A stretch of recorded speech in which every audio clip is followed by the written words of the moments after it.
Sometimes you get kicked out. I mean, that's not true at all, as you shouldn't be doing anything that gets you removed from an establishment if things go bad, I suppose. Just lose your damn mind. It seems to be quite a regular thing when it comes to wrestling for one reason or another, so yes, I am Simon from What Culture. Please do hit that subscribe button. And this is 10 wrestlers security had to kick out of buildings. Number 10, Enzo Amore.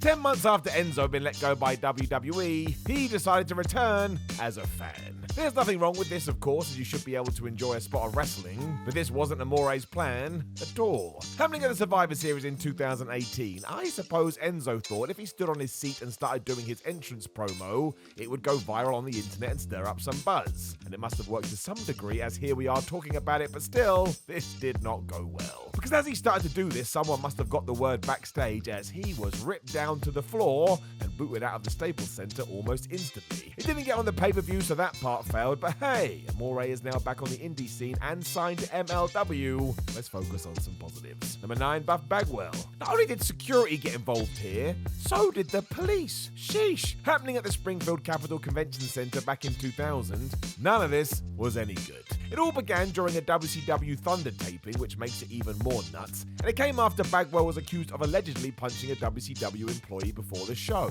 The man's name was Daryl Miller, great last name, who was carrying some props at the time, and when he tried to get through a doorway and asked Buff to move, well, for some reason he didn't appreciate it. Not only did Bagwell then give him a verbal telling off, but yes, he punched him in the neck, and you can't do that. The cops were then called and dragged Bagwell off before he paid $100 bail to return. What an absolutely stupid situation. Buff would also be suspended for 30 days after admitting to all of this, and his excuse was that Daryl was being pushy. Even if he was, you don't get to strike someone upside the head. Number 8, Chyna. Jody Laura was a trailblazer in wrestling. Let's never forget that. But after she left the then WWF in the early 2000s, the relationship was basically done. The two never found a way back to the negotiating table. Before Chyna sadly passed away in 2016, though, the ninth wonder of the world did try and have a chat with WWE officials, but went about it in a very strange fashion. Just turning up with her manager to WWE HQ to discuss unpaid royalties that dated back to 2004, it took all of 15 seconds for Laura to tell the receptionist who she was, and then got removed.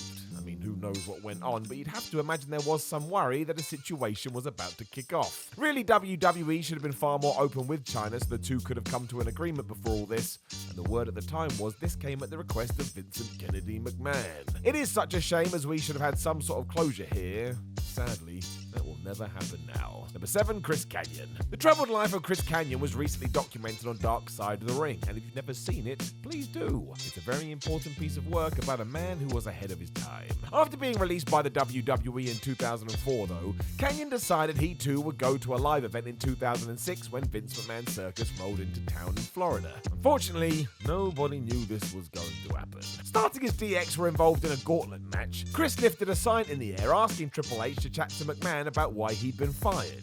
There was another side to this too, Kanyon asking Shawn Michaels to pray for his soul. Some fans thought this was actually part of proceedings, and the game even grabbed a microphone to address Kanyon.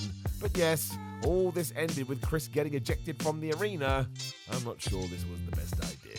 Number 6, Scott Steiner. This one is a bit different, but it would be when it comes to Big Papa Pump. Because rather than get kicked out of a building, security were told to keep an eye out for Scott Steiner and not let him in.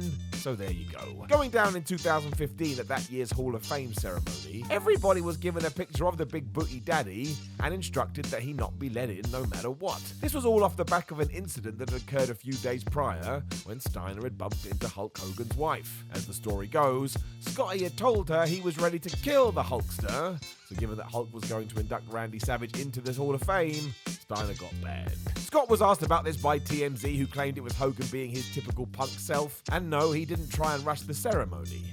Imagine he had, though.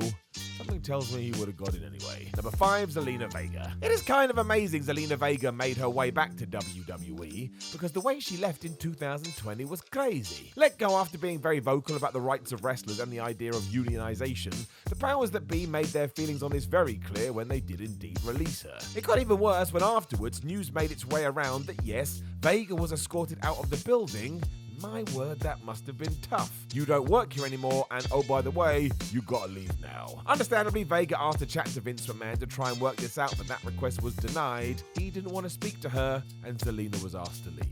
This is not a fun day. Number 4, Sammy Callahan. Let us send good thoughts to Mr. Callahan, who is currently recovering from a very serious injury, even if he does want to kill me.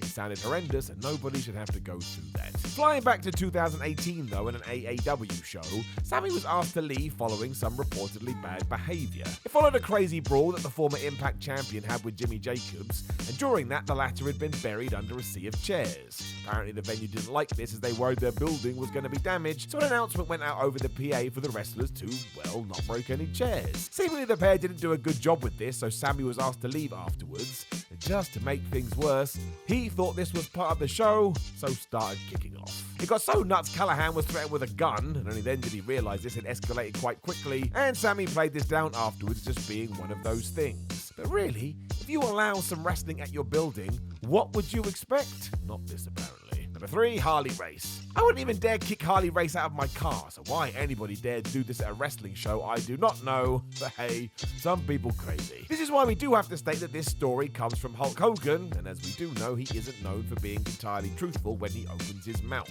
As it goes though, the WWF was running a show in Kansas City in the mid-80s, which is when the feud with the NWA was very real. Race was champion of the competition at this stage, and given that he thought Vince McMahon was coming onto their turf, well, he wasn't happy. Therefore, he decided he was going to break into their show, find the locker room, and allegedly confront Hogan by pulling a gun on him. I mean, why not? Harley got taken out of the building because of course he did, and I would guess the actual narrative was that Race didn't go and have a chat to the other wrestlers to give them a piece of his mind, but who the hell knows? Wrestling was absolutely nuts back then, and a bit like the Wild West.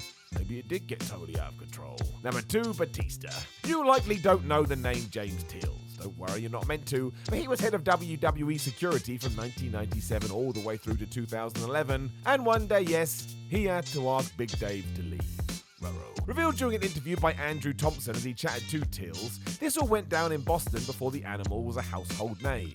See where this is going. Even more so as James had been told by Vince McMahon that nobody apart from recognised personnel was going to be allowed anywhere near the building. So when Big Dave asked to see Johnny Laurinaitis, Tills told him no as he didn't have an appointment, and then he kicked him out. Thankfully, Batista returned the next day with an appointment and an explanation, and all was well, kinda. Number 1, Charlotte Flair. Word on the street says that in October 2021, Charlotte Flair was asked to leave the building, and boy did this make the headlines. Following a very real falling out with Becky Lynch that just happened to go down during a live episode of SmackDown, the two started to verbally go at it backstage to the point officials had to separate them. As it did seem like the Queen had caused this, she was reportedly asked to leave before security showed her where the door was. This seems crazy as Charlotte is a proper super duper star, but I suppose it goes to show that nobody in WWE is above the law. The big chatting point afterwards was whether this was tying into a major storyline, and even if that did happen after the fact, just go and watch this segment. I mean, you can see Lynch lose her rag,